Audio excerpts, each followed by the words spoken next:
Hi, hello everyone. Let's talk about the writer Andrew Marvell. Andrew Marvell, 1621-1678. Andrew Marvell lived during the reigns of King James I, who ruled from 1603 to 1625, then King Charles I, or the Caroline Age, 1625 to 1649, then the Commonwealth period or the Puritan Interregnum, 1649 to 1660, then during the Restoration period also, that is 1660 to 1700, that is the beginning of Neoclassical period.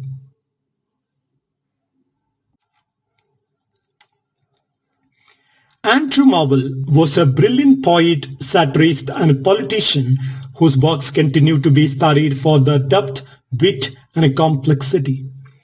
His ability to blend love poetry, nature imagery, political criticism, and intellectual wit makes him a central figure in the 17th century English literature. The birth of Andrew Marvell in 1621 in a Winstead in a Holderness, Yorkshire, England.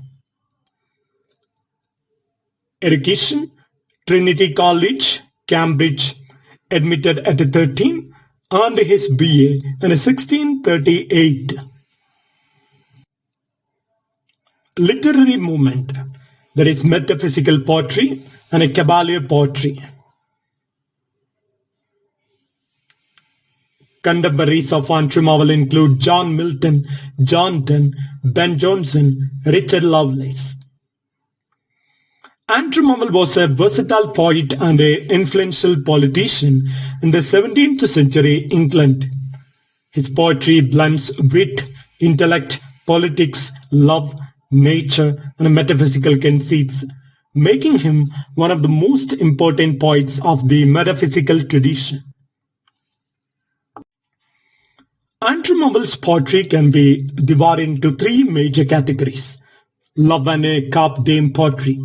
Carpe diem means the time is running. The time will not wait for anyone. That is the theme called a carpe diem.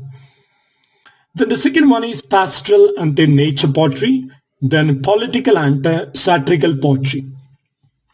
First one, love and carpe diem poetry. For example, To His Coy Mistress, written around the 1650s and published posthumously in 1681. It is one of the most famous poems in English literature.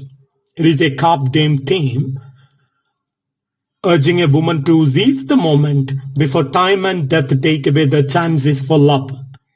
The poem uses metaphysical conceits such as the imagery of time as a chariot chasing dumb, and paradoxes like the grave is a fine and a private place, but none, I think, do their embrace. Second category of poetry is pastoral and nature poetry. For example, The Garden. The Garden is a poem that celebrates the beauty and solitude of gardens. It explores the contrast between human ambition and the peace of nature. The poem discusses how spiritual enlightenment can be found in nature. Another pastoral and nature poetry is the Mower poems. It's a series of poems reflecting on mankind's destruction of nature. The mower, a figure representing both the poet and time, speaks about loss and the impermanence of life. The next poem we can include under the category of pastoral and nature poetry is Upon Appleton House. It is a long country house poem written for Lord Fairfax. It mixes personal reflection, political commentary, and religious themes. Andrew Marvell's third group of poetry or works comes under political and satirical themes. This includes poetry like an oration ode upon Cromwell's written from our land, published in 1650. A politically complex poem balancing admiration for Oliver Cromwell's military power with a sorrow for the execution of King Charles I. The poem uses classical references to compare Cromwell to Julius Caesar. The next work under political and satirical theme include The Last Instructions to a Painter, published in 1667. It is a satirical attack on the corruption of Charles II's government. The next work under political and satirical theme is a prose work, that is, The Rehearsal Transposed, published in 1672. It is a prose work criticizing Samuel Parker, a bishop who supported strict religious policies.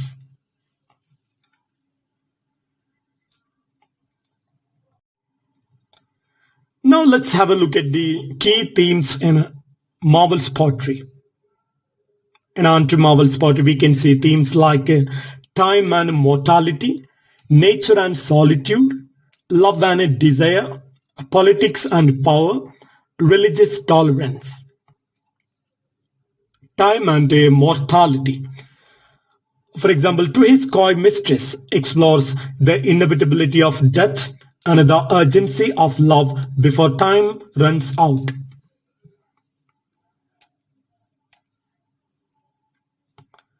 The nature and solitude.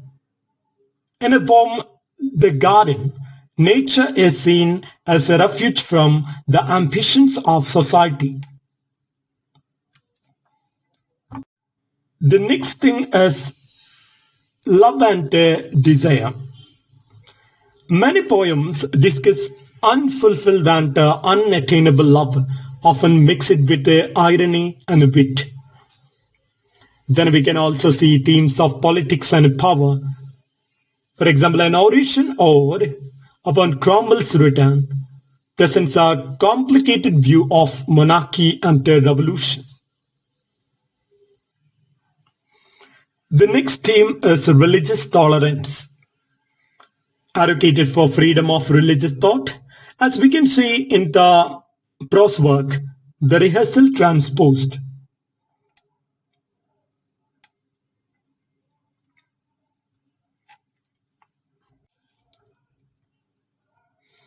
Now let's talk about Andrew Marvell's political career.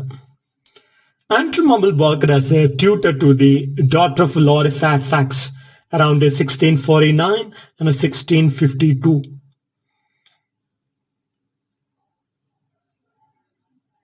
Then assistant to John Milton, the famous poet and a government official. Then Andrew Marvell also worked as Member of Parliament for Hull from 1659 to 1678.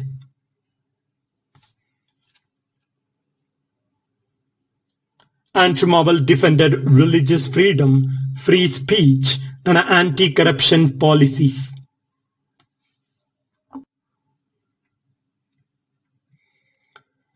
Now let's talk about Andrew Marvell's metaphysical style and influence. Conceits and paradoxes. Andrew Marvell used the extended metaphors, also called the conceits and paradoxes. For example, in the poem To His Coy Mistress, he says, "Love should grow vaster than empires, yet more slow." Intellectual and philosophical thought. Andrew Marvell combined scientific reasoning with the poetic imagination.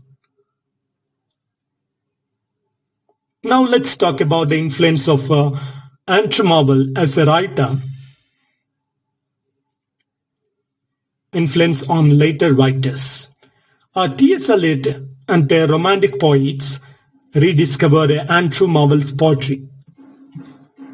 Andrew Marvell influenced Wordsworth, Coleridge, and modernist poets. Unlike John Milton, Andrew Marvell was largely forgotten after his death. Andrew Marvell's poems were published posthumously in 1681, edited by his housekeeper. Romantic poets saw Andrew Marvell as a nature poet. T.S. Eliot and modernists admired his wit and ambiguity.